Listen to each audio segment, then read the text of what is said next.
Get ready. Hey, and welcome back to another video where today we're going to be diving into exactly what happened to Disney MGM Studios. Before we get into the video, we would ask you to subscribe to the channel if you haven't already and smash the like button as it really helps us out. With that being said, let's jump into the video. Okay, so for some of our younger viewers, the name Disney MGM Studios may not be too familiar. In contrast, for others, it may be a nice dose of nostalgia. For those of you that don't know, Disney's Hollwood Studios was originally called Disney MGM Studios. It's fitting that a park originally themed to the classic era of Hollywood has become a nostalgic memory for many. In this video, we're going to throw it back and take a retrospective look at the park as it once was, so sit back and get ready. The early years. The park officially opened its doors in 1989. 1 year before its fierce rival Universal Studios opened just a few miles down the road. Initially, MGM Studios was going to be an Epcot expansion, with the addition of a movie-based pavilion.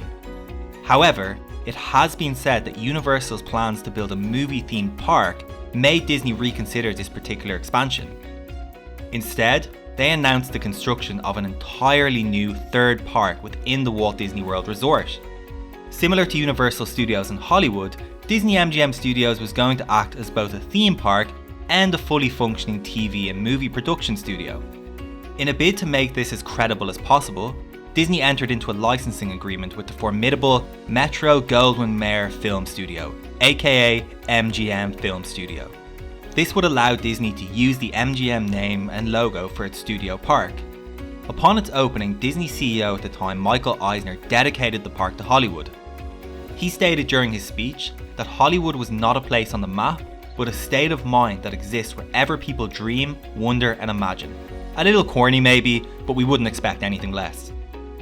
In terms of opening day attractions, the park was a little limited, with only 2 notable attractions open.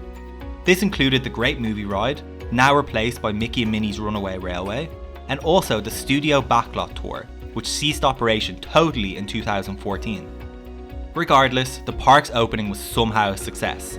It further pushed Walt Disney World as a long-term stay, with another park included in the resort.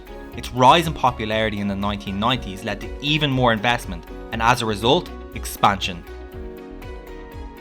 Disney MGM Studios' progression over time. Following its initial success and the constant pressure from close neighbours Universal Studios, Disney could not afford to rest on its laurels. With that, the first major MGM Studios expansion came in 1994, with the addition of the Sunset Boulevard area of the park. This included its marquee attraction, the Twilight Zone Tower of Terror. Tower of Terror and other variations of the ride can now be found in Disney parks all over the world. This includes California, Japan, Paris, and it is possibly one of the best thrill rides Disney has ever created. Over the next couple of years, the park continued to grow and expand with more attractions being opened. Most notably, Rock and Roller Coaster starring Aerosmith opened in 1999 and was also found in the Sunset Boulevard area. This cemented Sunset Boulevard's position as one of the most popular areas in the park. It also provided 2 of the most thrilling attractions in the whole of Walt Disney World Resort. In 2001, in celebration of the 100-year anniversary since Walt Disney's birth, Disney MGM Studios announced a new park icon. This icon was in the form of the Sorcerer's Hat, which was worn by Mickey in Fantasia during the Sorcerer's Apprentice segment, and was centrally located in front of the Chinese Theatre. Beneath the hat would be a number of different kiosks, each telling different stories about certain periods in Walt's life. It had been said that the structure would only be temporary to mark the celebration. However, due to its popularity, it actually lasted until 2014 and functioned as a gift shop. Eventually though, it was removed as people complained it had a negative impact on the park's aesthetic and blocked the original theatre centrepiece. Becoming Disney's Hollwood Studios in 2008. In 2007, it was announced that Disney would not be renewing their contract with MGM and would be rebranding the name of the park to Disney's Hollwood Studios.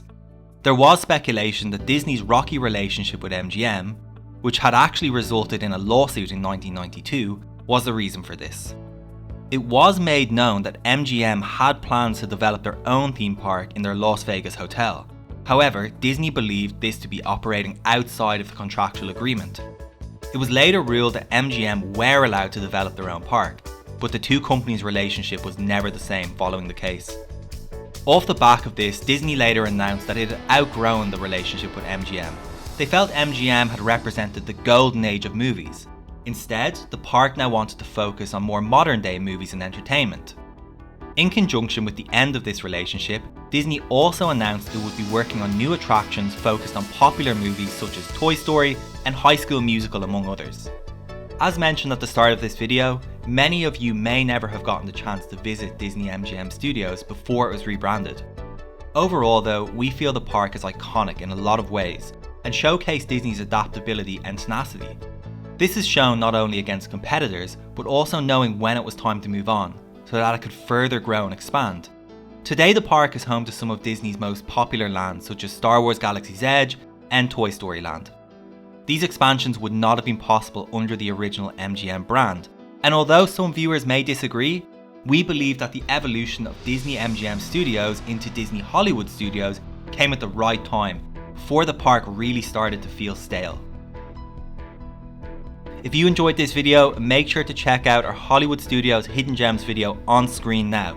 Let us know in the comments below if you ever got to visit Disney MGM Studios and what you miss most about the park. And don't forget to like and subscribe if you haven't already.